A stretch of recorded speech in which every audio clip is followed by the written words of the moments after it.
any senators wishing to change their vote or to vote? If not on this, we have 89 yea, no zeros, and with that, nomination is confirmed. Under the previous order, the motions to reconsider are considered, made, and laid upon the table. The President will be immediately notified of the Senate's action, and the Senate will resume legislative session. President, what's the pending business? Pass 493, which the clerk will report. Calendar number 17 is 493, a bill to reauthorize and improve the SBIR and STTR programs and for other purposes. Mr. President. Majority Leader. At the beginning of this Congress, we entered into an agreement with the minority, and one of the things that we wanted to do is to make sure there was a process for allowing amendments to bills.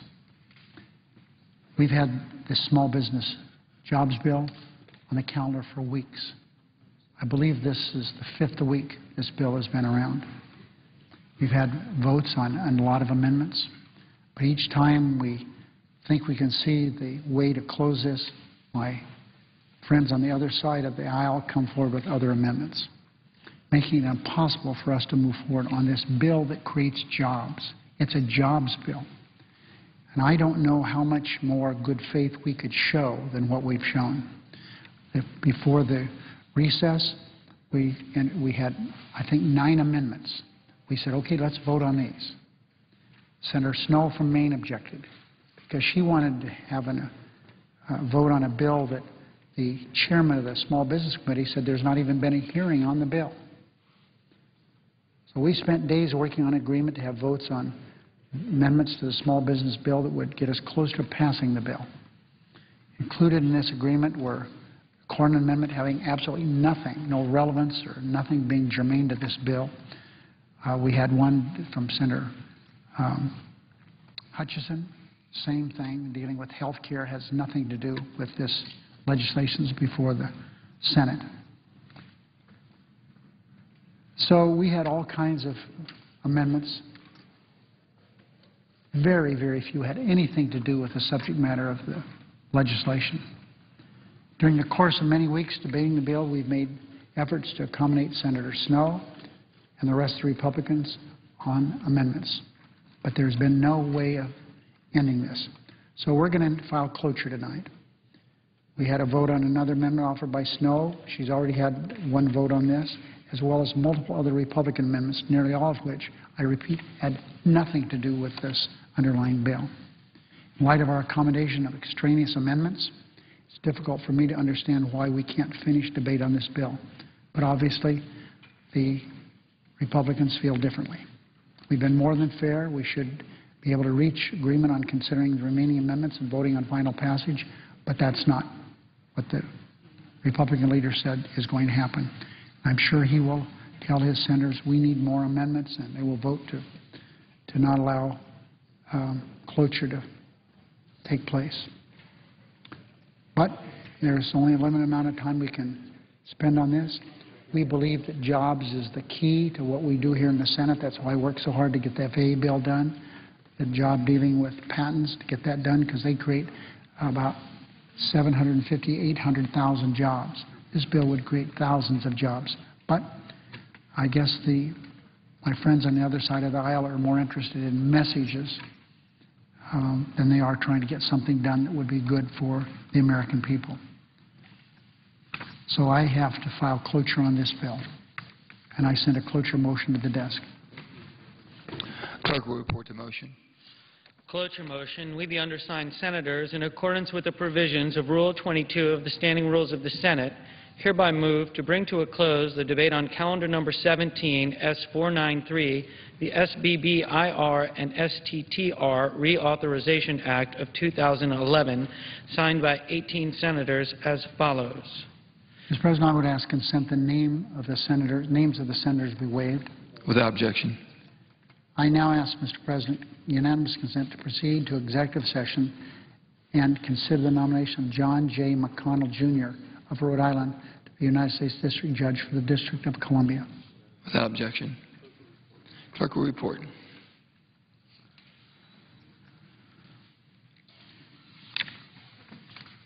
Nomination, the judiciary, John J. McConnell, Jr. of Rhode Island to be United States District Judge for the District of Rhode Island. Mr. President, I ask consent that it be in order at this time to waive the mandatory quorums under Rule 22 with respect to both cloture motions. Without objection. Now, Mr. President, I got a little ahead of myself. There's a cloture motion I would ask the clerk to report at this time dealing with John McConnell. Clerk will report the motion. Cloture motion, we the undersigned senators, in accordance with the provisions of Rule 22 of the Standing Rules of the Senate, hereby move to bring to a close the debate on the nomination of John J. McConnell, Jr. of Rhode Island to be United States District Judge for the District of Rhode Island, signed by 17 senators as follows. Mr. President, I would ask consent that the reading of the names be waived. Without objection. I've asked consent previously. I ask that be confirmed at this time. Rule 22, with respect to Rule 22, the mandatory quorums would not be required. Without objection.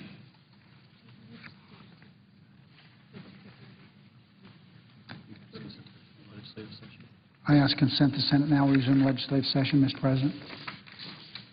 Without objection. Mr. President, I would say that I would hope that, as I mentioned this morning, I hope that we're not in a situation where we have to file cloture on district court judges.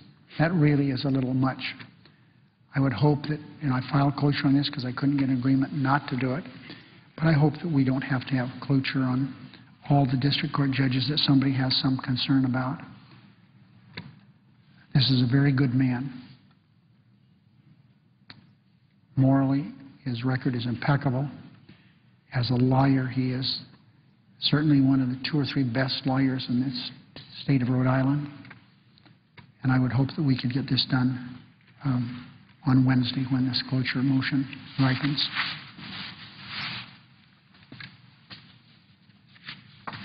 I ask consent that the injunction of secrecy be removed from the following treaties transmitted to the Senate on May 2nd, 2011 by the President of the United States. Protocols 1, 2, and 3 to the South Pacific Nuclear Free Zone Treaty, which is document number 112-2. Protocols 1 and 2 to the African Nuclear Weapons Free Zone Treaty, document number 112-3. I further ask that the treaties be considered as having been read the first time, that they be referred with accompanying papers to the Committee on Foreign Relations in order to be printed, and the President's message in regard to both be printed in the record. Without objection. I shall announce consent to appointments of the desk appear separately in the record as if made by the Chair. Without objection.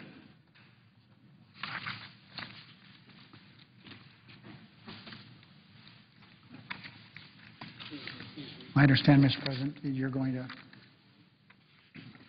make a report to the Senate. The Chair lays before the Senate a communications regarding the resignation of Senator Ensign.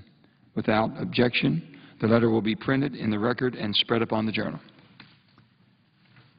Mr. President, I ask unanimous consent that when the Senate completes the business day, it adjourn until 10 a.m. tomorrow morning, Tuesday, May 3rd, that following the prayer and the pledge, the journal of proceedings be approved to date. The morning hour be deemed expired. The time for the 2 leaders will be reserved for the use later in the day. The Senate proceed to a period of morning business until 5 p.m., and this be for debate only. The senators permitted to speak for up to 10 minutes each, with the first hour equally divided and controlled between the 2 leaders or the designees, with the Republicans controlling the first 30 minutes and the majority controlling the next 30 minutes. Finally, that Senate recess from 12:30 to 2:15 for weekly caucus meetings. Without objection. Mr. President, we're working with the Republican leader on a resolution commending the armed forces and the intelligence community regarding the death of Osama bin Laden. We may have a roll call vote on adoption of this resolution tomorrow afternoon. There's no further business to come before the Senate. I ask that it adjourn under the previous order. The Senate stands adjourned until 10 a.m. tomorrow morning. The Senate passed 2 judicial nominations today for district courts in Florida and Tennessee. Also today, several senators spoke on the floor about the killing of Osama bin Laden.